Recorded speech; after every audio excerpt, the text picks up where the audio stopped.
Hello viewers, তো সবাইকে জানাই আবারও স্বাগতম আমার এই ইউটিউব চ্যানেলে। তো ভিউয়ার্স, আজকে থেকে দ্বিতীয় মেরিট লিস্টে তোমরা যারা পেয়েছো তোমাদের ভর্তি শুরু হয়েছে আজকে থেকে, এটা চলবে 25 তারিখ পর্যন্ত।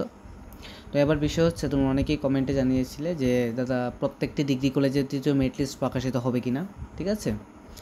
তো এই বিষয়টাকে নিয়ে আমি আজকে একটু বিস্তারিত ডিটেলস আলোচনা করছি। তো প্রথমত আমি বলে দিচ্ছি, এমএবি কলেজের আমি গত ভিডিওতেও বলেছিলাম যে এমএবি কলেজের যে সেকেন্ড রাউন্ডের অ্যাডমিশন নোটিশ, সেই নোটিশে কিন্তু বলে দেওয়া হয়েছিল another merit list may be published on 27/6/2025। তো এখন বিষয় হচ্ছে যে এমএবি কলেজে হয়তো বা তৃতীয় মেরিট লিস্ট প্রকাশিত হবে বা হতে পারে, ঠিক আছে, মেবি বলেছে, হতে পারে। কিন্তু রাম ঠাকুর কলেজে তৃতীয় মেরিট লিস্ট প্রকাশিত হবে এরকম কোনো কোথাও উল্লেখ করেনি নোটিশে বা নোটিফিকেশানে, ঠিক আছে। যেহেতু Ram Thakur college waiting list প্রকাশিত করেছে, সেহেতু তৃতীয় মেরিট লিস্ট প্রকাশিত হওয়ার চান্স 90%, ঠিক আছে। আবার বিষয় হচ্ছে আরটিএম কলেজ অর্থাৎ রবীন্দ্রনাথ ঠাকুর মহাবিদ্যালয় কলেজে দ্বিতীয় মেরিট লিস্ট প্রকাশিত হয়েছে।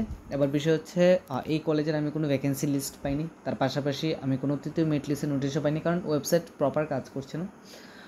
যার দরুন ডাইরেক্টর অফ হায়ার এডুকেশনে GDC Ambassa, GDC Kakraban and RTM কলেজের যে মেরিট লিস্টগুলি পাবলিশ করেছে, ঠিক আছে। কিন্তু আরটিএম কলেজের সেকেন্ড রাউন্ডের মেরিট লিস্ট কিন্তু যে ডাইরেক্টর অফ হায়ার এডুকেশনে আপলোড করেনি, ঠিক আছে। তো আরটিএম কলেজের অফিসিয়াল ওয়েবসাইটও ঠিকভাবে কাজ করছে না, যার জন্য আমি তোমাদেরকে দেখাতে পারছি না। তার পাশাপাশি গন্ডাছড়া কলেজের মেরিট লিস্ট আমার কাছে নেই, শ্রী অরবিন্দ কলেজের মেরিট লিস্ট আমার কাছে নেই, ওয়েবসাইট কাজ করছে না, যার জন্য আমি পাইনি। যদি ওয়েবসাইট কাজ করতো তাহলে আমি তোমাদেরকে দেখিয়ে দিতাম। আদারওয়াইজ তোমরা যারা এখনও সেকেন্ড মেরিট লিস্ট দেখতে পারোনি, তোমরা অবশ্যই কলেজে যোগাযোগ করো, কলেজে যাও। কলেজের হেল্প ডেস্ক নাম্বার আছে, আমি আমার ইউটিউব চ্যানেলে আছে হেল্প ডেস্ক নাম্বার, প্রত্যেকটি ডিগ্রি কলেজে হেল্প ডেস্ক নাম্বার আছে, সেখান থেকে তোমরা ফোন করে মেরিট লিস্টগুলি নিতে পারো, ঠিক আছে। তো তোমরা ফোন করে দেখে নাও, ঠিক আছে। এবং তোমরা ফিজিক্যালি কলেজে যাও, কলেজে গিয়ে যোগাযোগ করো। তো এখন বিষয় হচ্ছে তৃতীয় মেরিট লিস্ট। তো তৃতীয় মেরিট লিস্টের নোটিফিকেশান এখনও কোনো আপডেট আসেনি, এবং স্পট রাউন্ডের কোনো নোটিশ বা নোটিফিকেশান আসেনি। এটা সম্পূর্ণ ডিপেন্ড করবে সেকেন্ড মেরিট লিস্টে কতজন স্টুডেন্ট অ্যাডমিশন হয়, ঠিক আছে। সেকেন্ড রাউন্ডে কতজন স্টুডেন্ট অ্যাডমিশন হয় তার উপর ভিত্তি করেই কিন্তু ভ্যাকেন্সি লিস্ট, তার পাশাপাশি স্পট অ্যাডমিশন, তার পাশাপাশি তৃতীয় মেরিট লিস্ট সব কিছু ডিপেন্ড করবে সেকেন্ড রাউন্ডের অ্যাডমিশনের উপর, ঠিক আছে। তো এখন বিষয় হচ্ছে কলেজে ম্যাক্সিমাম সিটই শেষ হয়ে যাচ্ছে। এখন বিষয় হচ্ছে কোনো কলেজে যদি সিট ফুলফিল হয়ে যায় তাহলে কি মেরিট লিস্ট বের হবে কিনা বা স্পট রাউন্ড হবে কিনা, এটা তোমরা কমেন্টে জানিয়েছিলে। তো যদি ফুলফিল হয়ে যায়, ধরো ওমেন্স কলেজে আর সিট নেই, ঠিক আছে, 80% সিটস আর বুকড, তাহলে তৃতীয় মেরিট লিস্ট হবে বা স্পট রাউন্ড হবে, ঠিক আছে। যদি কোনো কলেজে সিট বুক হয়ে যায়, ধরো এমএবি কলেজের সিট পুরোপুরিভাবে বুক হয়ে গেছে, তাহলে কিন্তু তোমাদের আর মেরিট লিস্টও বের হবে না, স্পট অ্যাডমিশন হবে না, ঠিক আছে। তো এমএবি কলেজের ভ্যাকেন্সি সিটস কিন্তু পাবলিশ হয়নি, ঠিক আছে। ভ্যাকেন্সি সিটস পাবলিশ হবে, কোন কলেজে কতগুলি সিট আছে, অর্থাৎ এমএবি কলেজে, ঠিক আছে। এমএবি কলেজের যে ভ্যাকেন্সি সিটস, সেই সিট কিন্তু এখনও পাবলিশ হয়নি। পাবলিশ হলে অবশ্যই আমি তোমাদেরকে জানিয়ে দেবো, ঠিক আছে। এখন বিষয় হচ্ছে যে তোমরা যারা দ্বিতীয় মেরিট লিস্টে পেয়েছো, তোমরা অবশ্যই অ্যাডমিশন হয়ে যাবে, ঠিক আছে। এবং তোমরা পরবর্তী সময়ে কলেজ চেঞ্জ করতে পারবে। ত্রিপুরা ইউনিভার্সিটি থ্রু এমবিবি ইউনিভার্সিটি তোমরা কোনোভাবেই চেঞ্জ করতে পারবে না। অর্থাৎ ত্রিপুরার যে দুটো ইউনিভার্সিটি আছে, একটা হচ্ছে এমবিবি ইউনিভার্সিটি আর হচ্ছে ত্রিপুরা ইউনিভার্সিটি। আবার ত্রিপুরা ইউনিভার্সিটির অধীনে যে সমস্ত কলেজগুলো আছে, এই কলেজগুলো থেকে তুমি যদি এমবিবি ইউনিভার্সিটির অধীনে কোনো কলেজে ট্রান্সফার হতে চাও তাহলে কিন্তু পারবে না, ঠিক আছে। যদি এমবিবি কলেজে, ধরো এমবিবি কলেজে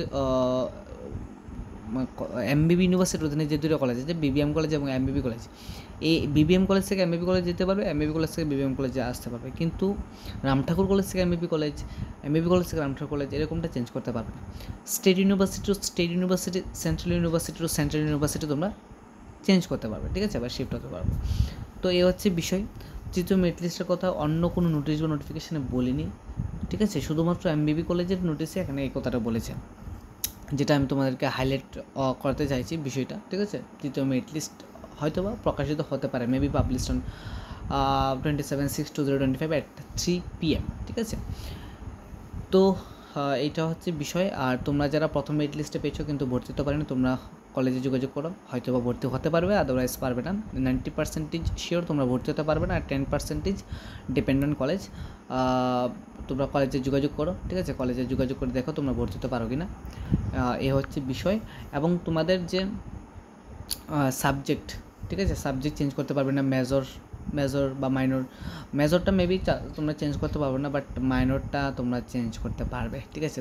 তারপরে এর জন্য নোটিশ বা নোটিফিকেশান আসবে, কিন্তু এখনও ম্যাক্সিমাম স্টুডেন্ট কিন্তু মেরিট লিস্টে পাইনি। তোমরা অনেকে কমেন্টে জানাচ্ছ যে দাদা আমি এত পেয়েছি, আমার নম্বর এত, ঠিক আছে। তো অনেকেই পাইনি, এখনও ওয়েটিংয়ে আছে। কোনো স্টুডেন্ট আছে তো 350 পেয়েছে, তারপরেও যে লিস্টে নাম আসেনি, জেনারেল ক্যাটাগরি যারা আছে, ঠিক আছে। তো আজকে থেকে ভর্তি শুরু হয়ে গেছে।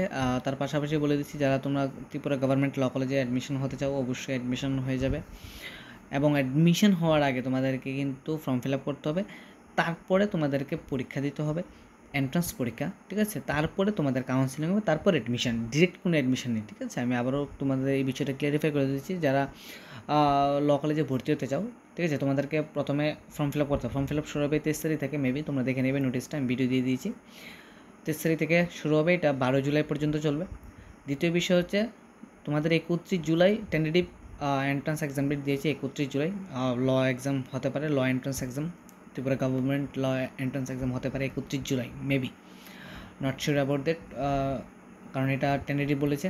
তারপরে তোমাদের কাউন্সিলিংয়ের ডেট দেবে, তারপর তোমাদের অ্যাডমিশন। তো তোমরা ধরে রাখো এখন জুন, জুলাই, আগস্টের মিডিলে তোমরা অ্যাডমিশন হয়ে যেতে পারবে, যদি তোমরা এক্সাম ক্র্যাক করতে পারো, তারপর কাউন্সিলিংয়ে তোমরা সিলেক্ট হয়ে যাবে, ঠিক আছে। নম্বর যদি ভালো থাকে ক্যাটাগরি ওয়াইজ, তাহলে কিন্তু তোমরা অ্যাডমিশন হয়ে যেতে পারবে, ঠিক আছে। তো এই হচ্ছে বিষয়। আগামী মাসে 1 তারিখ থেকে 1 জুলাই তোমাদের ডিগ্রি কলেজের ক্লাস শুরু হয়ে যাবে, 1 জুলাই, ঠিক আছে। 1 জুলাই তোমাদের ডিগ্রি কলেজের ক্লাস শুরু হয়ে যাবে, কিন্তু এটা বলেছে, বাট মনে হয় না হবে, কারণ কি এখনও অনেক স্টুডেন্ট ভর্তি হতে পারেনি।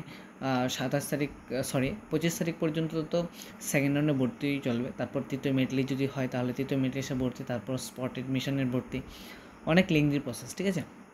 তো ধরে রাখো মিডল অফ জুলাই ক্লাস শুরু হয়ে যাবে, ঠিক আছে। তো ভিডিওটি দেখার জন্য অসংখ্য ধন্যবাদ।